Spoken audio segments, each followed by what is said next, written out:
welcome to the Religious Studies Project from the first podcast that we've been recording in the world with a new leader, the new leader of the free world. I'm joined by that new leader of the free world today. It's Dr. David Robertson. Don't worry about the podcasts. I got all the podcasts. We got the best podcasts. And my associate, as ever, who I've elected without any experience to high office, is Dr. Christopher Cotter. We are brought to you by the British Association for the Study of Religions, the North American Association for the Study of Religions, though for how long, who knows, and the International Association for the History of Religions. And today, we're being truly international. Trump would not approve. We've got an interview that Sydney Castillo Cardenas recorded with Dorothea Ortmann on the study of religion in Peru. Yeah, no walls at the Religious Studies Project. So let's have it from Sydney. Professor Dorothea Ortmann is doctor in theology from the University of Rostock, Germany. She is one of the founders of the master's degree in sciences of religion from the Faculty of Social Sciences of Universidad Nacional Mayor de San Marcos in Lima, Peru. Her work focuses on the sciences of religion, exploring and understanding it as an interdisciplinary endeavor.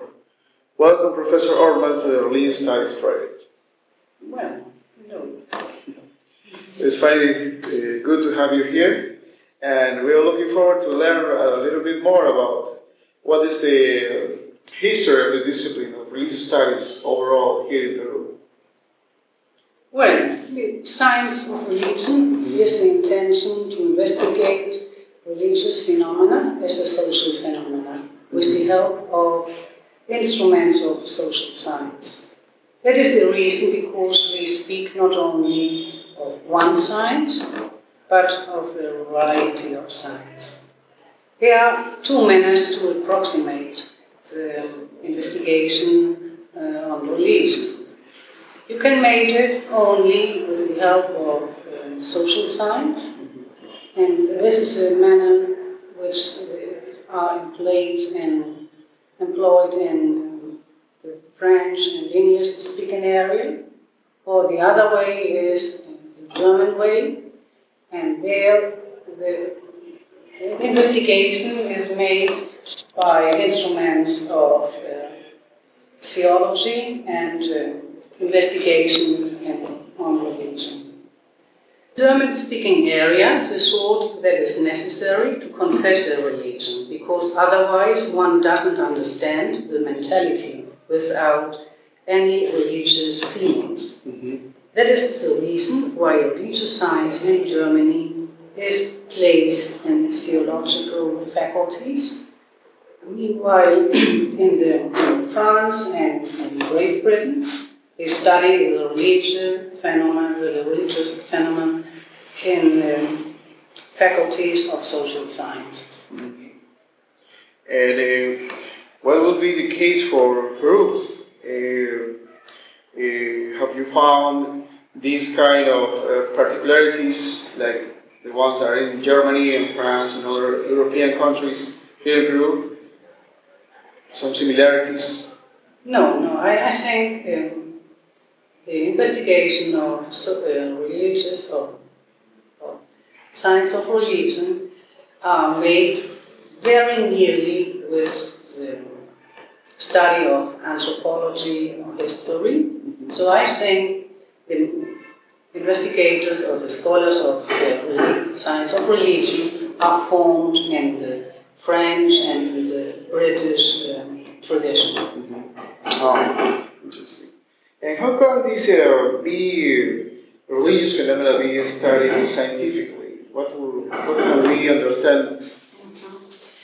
Mm-hmm. Well, the main issue is religion has to be an object of investigation, and that means we have to deny the study of the contents. Only we can study the phenomena, observing the effects and the influence of religion. That's all what we can make in the science of religion. Mm-hmm. Right. Well, next, we would like to know a little bit more about the Peruvian research landmarks, right? What are the big works or great works that are known that have been aborted from this perspective? I think science of religion begins in Peru with the investigation of Julio Soiteo y Rebecca Carrion. The intention of those investigators are good for the methods. In that way, which are possible to investigate religious phenomena in a social way.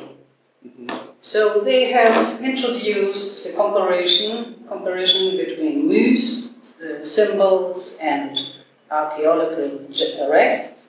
And so the comparison of these facts made it possible to conclude what was the function of this edification, what was the function of this divinity, and so on.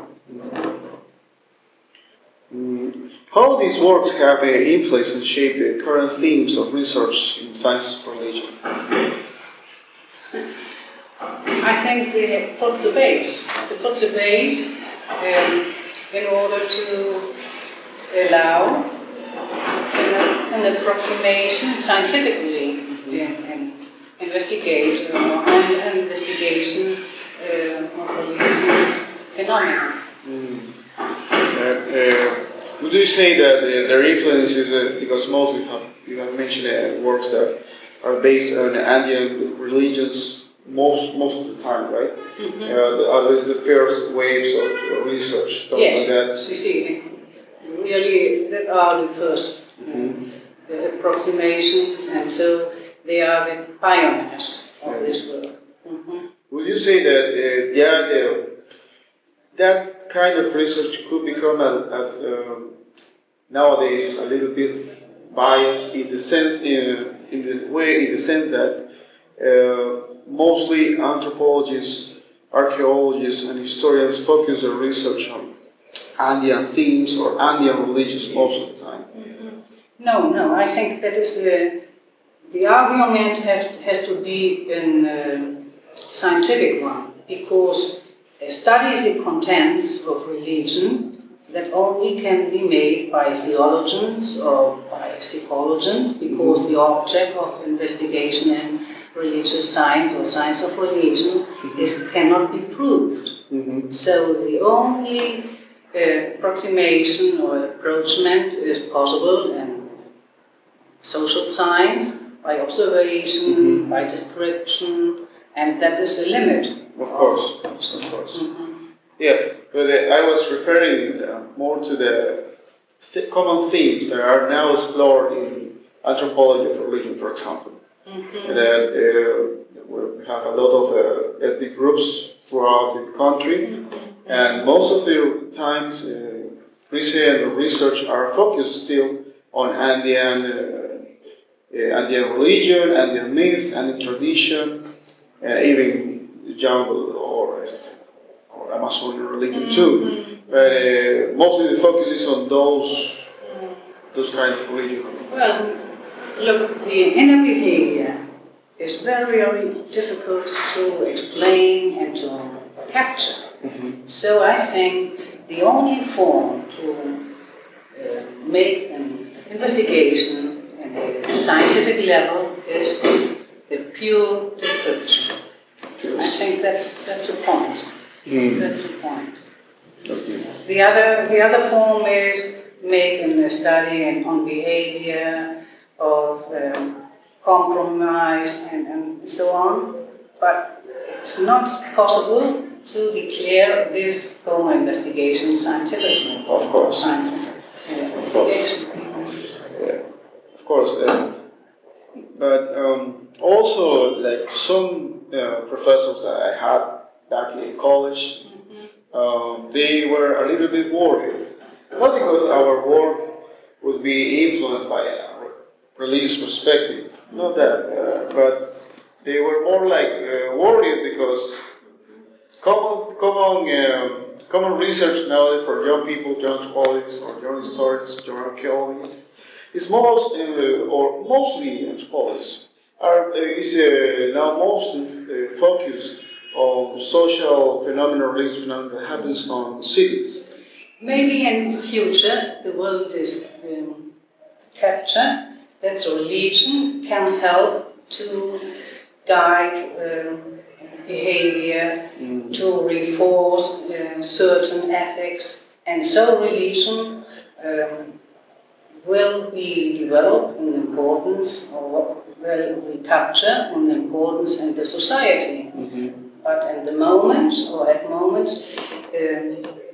it seems that religion not is the focus or an area which can be studied scientifically and has supposedly has many importance in this field. Now, another point that we want to cover here is that why is it important to study religious manifestations in Peru? What will be the general and concrete usefulness of studying religion scientifically? Well, it's very easy, because Peru has a wide variety of traditions, and studying religion means studying a part of culture. And so if you will understand the past of a country, to have studied religion, in Peru you have an open area to do this, and I think it's useful. It's sent out, it's very useful. Now, well, that will be interesting for research purposes only, right? Someone that comes from another discipline, maybe, or another scientific perspective, right? What can they find useful in studying religion, or even in public policies or state policies? Well, I repeat, the religion is kind of culture, and if you investigate edifications in the past, of the past, and so you have to explain what was the function. And mostly we can find religious customs and traditions are included in all the organization of the social, of the communities and the tradition. And if you know exactly what they have done in this moment, then you can explain why it was necessary make the construction.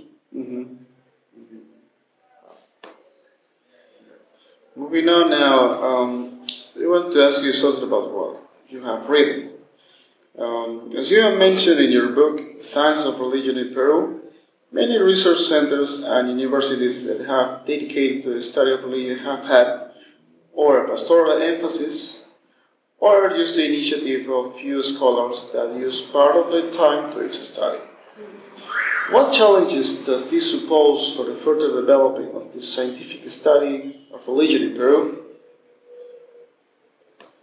In Peru, they have assumed the study of expressions, or the religious expressions, in the way of social science, mostly in the form of anthropology. And that means they have included the access on the inner behavior. And I can only repeat what I have said in the other part, that there's a difference between the approachment on religion in the scientific manner, made it necessary to make only descriptions and observations which can be proved. You can make investigations in psychology, on pastoral behaviors, on theology, But this investigation will be very, very difficult to elevate them in a level of science. That is. What would you say that nowadays is the current importance? What is the current importance of religious studies, or who are producing more research? The ones that have this pastoral emphasis, or the ones that are trying to do academic research properly? I think both areas are important. The area of behavior is related of the movement, of the youth movement, of the pastoral and Pentecostal churches, or other youth cults. So you have to try to find out why it is necessary the persons which grew up in a certain tradition move to other organizations, institutions, or churches. And so you can prove that it's very important to investigate about or on the religious phenomena in the society today. Finally, we have one last question. Recent waves of studies produced in Europe and the United States have managed to integrate cognitive science and evolutionary psychology with anthropology and sociology, among other disciplines from social sciences or humanities, in order to study religious and non-religious phenomena. What will be the benefit to explore this kind of research in our country? Well, as I know, in the Buddhist tradition, there is well known that exists a relationship, a deeply relationship between meditation and expand the domination of brain. And I know an interview with the Dalai Lama and some psychologists, and they debate about this item. But I don't have any idea. In Peru, there are scholars who investigate this phenomena. Maybe they have written and they know about, but I don't know if really they make investigations and publications about this item. I don't know. It's still yet to be produced. I can imagine that a person like Moses Lamley know about this. But how will he investigate? Because you need a laboratory, you need a questionnaire, you need a team, and it's very difficult to organize and get some money for make this. Well, Professor Ortmann, it has been a pleasure to have you here in the Religious Studies project. And we're really grateful that you have shared your knowledge about science of religion in Peru, the history of the discipline, with us. Okay, thank you very much. See you next time. Thank you. Thanks so much for that interview, Sydney. And Dorothea, a very interesting interview indeed. And nice to hear that quite an international perspective on a local study of religion and the concerns there. We're building up quite a little series of these. Yeah, that in combination with your series that you've got in the BASR bulletin from our correspondent. That's the sort of textual version of that series as well. So do check that out on the BASR's website if you're interested. And we've got a couple more contributions to that, to the podcasts coming up over the next 12 months, I suppose. Yeah. Exactly. On that note, next week is a podcast that I recorded at the BSR conference in Wolverhampton back in September. It's a roundtable discussion. We haven't had one of those in a while. And it's on artificial intelligence because the Beth Singler is currently involved in a project on AI and we thought it would be good to convene a roundtable on that. There was a panel at the conference, and so it was sort of building off that. It also features a long-time RSP regular, the Jonathan Tuckett, of the Unseen University. And both of those are contributing to a special edition of Implicit Religion to come out later this year on AI and religion. So there we go. Look out for that, everyone. We don't have much news for you. We had a quite large number of applicants for our interviewer and audio intern position. So we've just been spending a bit of time digging our way through that, and we'll have some news from that over the coming weeks and months. I'm sure you'll start to hear some new names, I hope. Great to bring some new blood into the project and, give ourselves a bit of a shot in the arm. But yeah, as Chris said, quite an overwhelming response. So a fair bit of work to do to decide. Exactly. What isn't work is shopping, because shopping isn't work for anyone. In fact, it's what everyone should be doing all the time. And it is work if you're a personal shopper. Well, but they enjoy it so much. Well, yeah. Yeah. And you can do all of that shopping on Amazon, especially if you are not a fan of independent retailers and just, wouldn't it be so much easier if... Hey, do you hate the high street? Why not support the Religious Studies Project with our amazon.co.uk.com and .ca links? We're all internationalists here. We don't mind a rush to the bottom. There was just the slightest hint of irony in there, of course, but please do use the links. We all have to. The way to think about it is that you're taking money from the man and you're giving it to these men, slaving away for free to bring you this wonderful project. Exactly. So don't forget to check that out and subscribe on Facebook, Twitter, iTunes, Google+, YouTube. And I'm sure you can find something else out there to subscribe to, but it won't be the RSP. Thanks for listening.